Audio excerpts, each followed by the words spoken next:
ઓ પેલો નાકો ફૂટી ગયો. જાઓ જાઓ જાઓ જાઓ, પેલો નાકો ફૂટી ગયું. કઈ ની મોર કાકી, કઈ ની મોર નાખું ફૂટી ગયું. તમારો દાદો કઈ નાઈ ગયો. એ એક તો એના ડેફામ નો ડેફામ શું કરે? હા તે ઢેપા ની પડરું તે શું કરવું? અહીં રવની ઘેર ની રેવા દે. તું આવી ગઈ તી ઘણી બુટી પાણી વળાવે. ઢેપમ પણ રેવાનો છે આવું. પેલો નાકો ફૂટી ગયું એમ કરી કેરાની સીઝન થાકી ગયો હું. તે થાકી ગઈ શું કરું હું તારામથી ઢેપડે પડ રહેવાનો છે. કઈ ના જા, પેલો નાકો બાંધો જોઈ.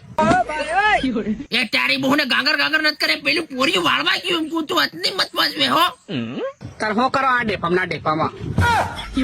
અને ઢેપમ રહેવાનો છે ને અહીંયા ગગડવાનો છે. શું કરી લેવાની તું આવ? અહીંયા આવા પેલા નાકો બાંધો, પેલું પાણી બીજી હાફ ઢેપે ટેસ્ટ દેવા દે. હું ત્યાં જાવા કરો ઘેર ખાવા કરવા હારું. આ એમ ખાવા બનાવવા જાને તને તો આની તાર ટીસી નાખી ઢેપાઈ જા કરું. મારા બાપા આ કોણ આવું?